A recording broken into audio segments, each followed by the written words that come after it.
In the American South, in the late 19th century, the train whistle echoed through cotton fields, small towns, and winding rivers. Railroads were more than just a means of transportation. They were the soul of a growing nation, the lifeblood of the economy, and the dream of a promised land. And in that glorious period, there appeared a simple man, but his name was remembered by all of America: Casey Jones. Casey Jones was not a general, nor a great inventor. He was just a train driver, a dedicated railway engineer, with an endless passion for the steel train rushing on the rails. But it was his life and heroic death that transformed Casey from an ordinary man into an immortal folk legend. The story of Casey Jones is not just a story of an accident, but also a story of responsibility, courage, and sacrifice. It is the image of an engineer who put the lives of dozens of passengers above his own. That is why, more than a century later, when mentioning heroes in American legends, Casey Jones is still one of the names that is honored, along with John Henry, Pecos Bill, or Paul Bunyan. In this journey, we will go back in time, from Casey's poor childhood to his days on the railroad, then to the fateful night that made him a legend. And finally, we will discover how the story of Casey Jones has been passed down in music, literature, and popular culture for more than 100 years. This is the story of Casey Jones, the train driver who became an American legend. Part 2. Early Life and Career. Casey Jones, whose real name was John Luther Jones, was born on March 14, 1863, in a small town in Missouri. From an early age, John had a special passion for trains. When his family moved to Casey, Kentucky, the nickname Casey was born there, and that name followed him throughout his life. Casey's childhood was associated with the sound of train whistles wailing across the fields, with the image of endless trains rushing through town. The boy often ran to the train station just to watch the steam locomotive, listen to the sound of the iron wheels grinding on the rails, and imagine that one day he would be able to put his hand on the control lever, guiding the train over hills and rivers. When he grew up, Casey began working for the Mobile and Ohio Railroad. At first, he was just a regular employee, helping at the train station, learning to understand every little detail on the locomotive. But with his eagerness to learn, Casey quickly became one of the best workers, and soon he was trusted with the task of driving the train. What made Casey different was not just his skills.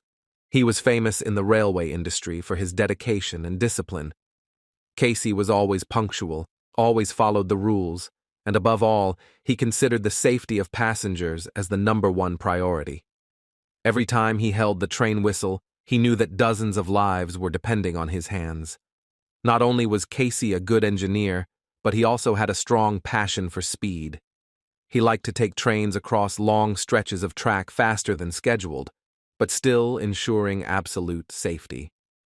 This made him admired by both passengers and colleagues. Many people said that just by hearing Casey's special train whistle, the locals knew immediately that it was his train approaching. In his 20s, Casey had become a prominent name in the railway industry. He was known as a brave, precise, and passionate engineer. But it was his daring driving style that also laid the foundation for the fateful story that would follow. An event that transformed Casey from an ordinary engineer into an immortal legend. Part 3. The Railroads of America. Let's go! In the late 19th century, America was in the midst of an industrial boom. The cotton fields of the South, the factories of the North, and the wilderness of the West all needed to be connected. And the means to do that were the railroads. Railroads were more than just steel bars stretching across the country.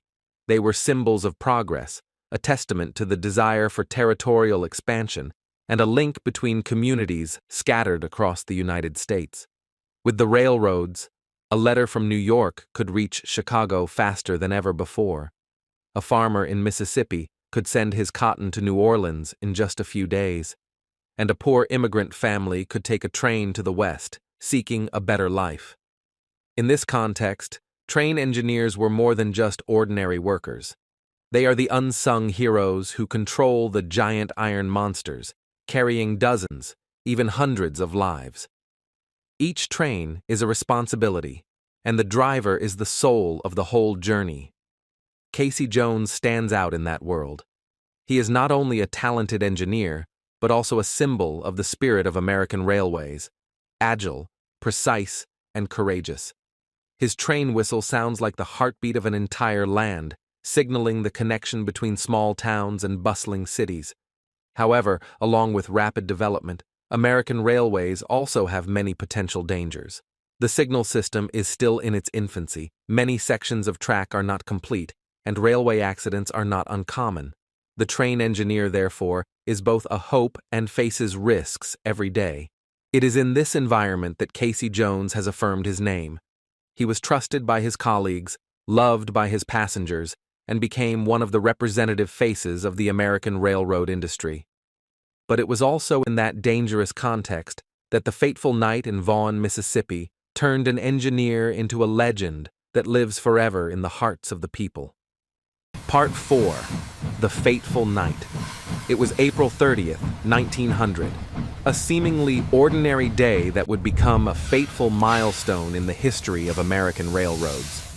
Casey Jones was not scheduled to be on duty that day, but because a colleague was sick, he volunteered to take over the shift, taking on the task of driving Illinois Central Railroad train number 1, traveling from Memphis, Tennessee to Canton, Mississippi.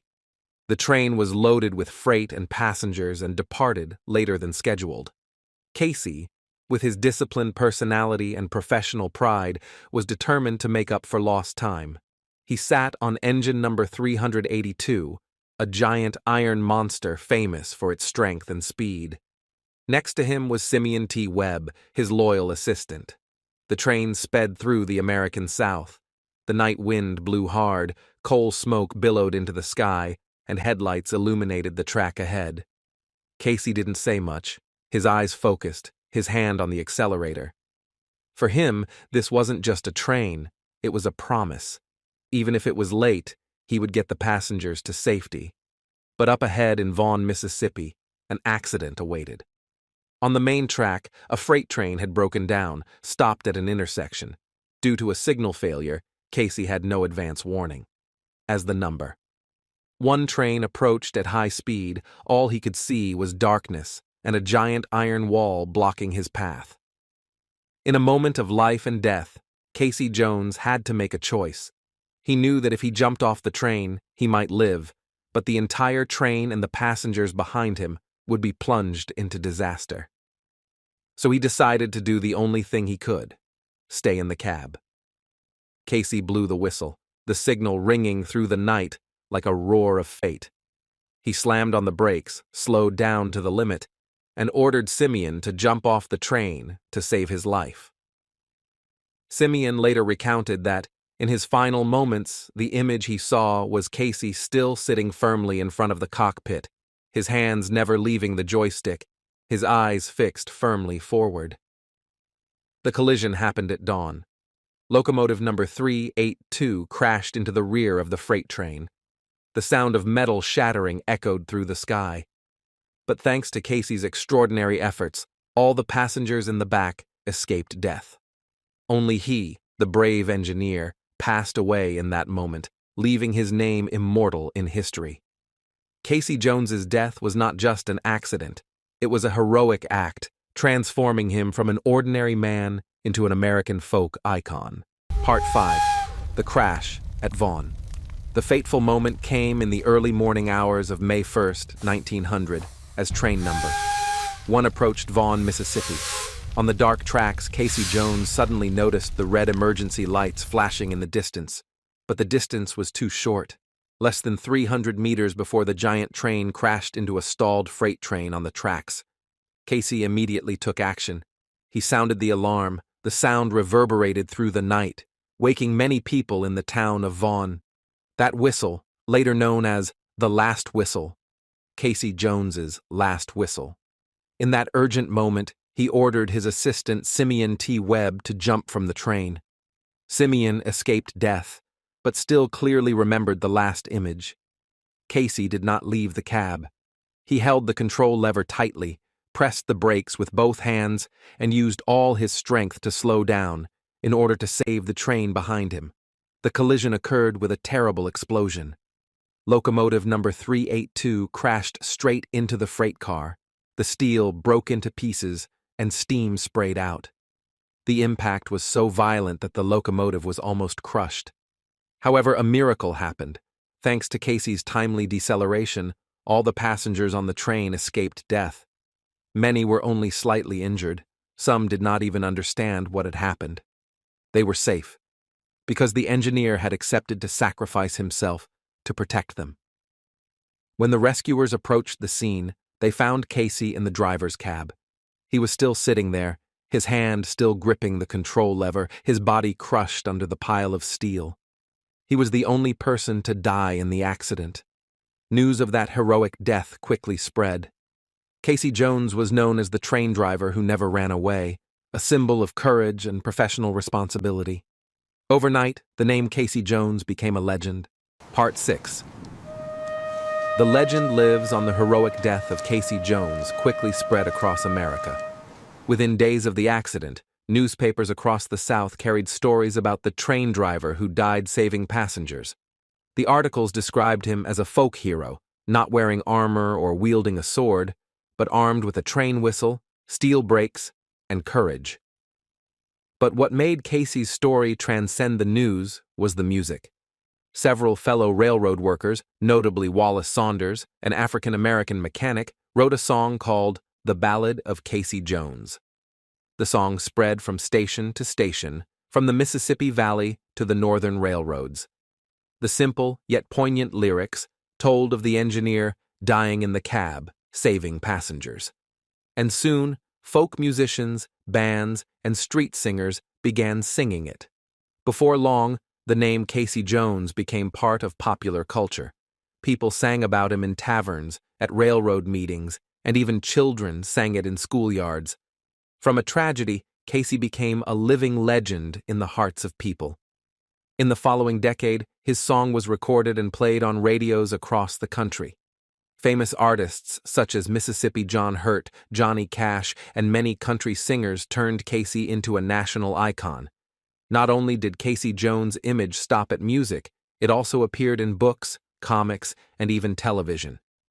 In the eyes of the public, he was more than just a railroad engineer. He was a symbol of responsibility, courage, and self-sacrifice. It is said that when American children played the game Train, they often shouted the name, "All aboard, Casey Jones." To this day, more than a century after the accident, the name Casey Jones lives on. He is proof that an ordinary man, with extraordinary courage, can become an immortal legend in American folk history. Part 7. The true man behind the legend. When a person becomes a legend, the line between historical fact and folklore often blurs. This was true of Casey Jones. In legend, he is portrayed as a superhuman hero, willing to sacrifice himself to save hundreds of passengers. But a look at official records and eyewitness accounts reveals a more realistic, more down-to-earth picture of the man he really was. His real name was John Luther Jones, born in 1863 in Missouri, but raised in Casey, Kentucky, hence his nickname, Casey. He was not a mythical figure, but a regular man with dreams, a family, and a job tied to the railroad. Casey began his career like many other trainmen, hard-working, patient, and passionate about his work. His colleagues remember him as a dedicated, meticulous, and strict conductor. He was known for his punctuality, even speeding up to make up for late trains. This was both a strength and a risk in his career. The truth about the fateful train in 1900 is not exactly the same as the legend. Some documents say that the accident happened because the track was blocked by another train, and Casey did not have enough time to brake. Other engineers in the industry believe that anyone in that situation could have been in the same accident. But the difference is that Casey stayed in the cabin, holding the brake, instead of jumping out to save himself. Regarding his family, Casey was a husband and father. He left behind a wife and 3 young children. To them, he was not a legend, but a gentle father and a loving husband. This makes Casey's story all the more touching. He didn't want to be a hero, He just wanted to fulfill his responsibilities as a train engineer, his responsibilities to the passengers, to the company, and to the honor of his profession. Legends are sometimes exaggerated, embellished to heighten the drama. But behind the halo, the truth is even more beautiful. Casey Jones was just an ordinary man, but it was that ordinariness, when placed in a decisive moment, that made him immortal in American history.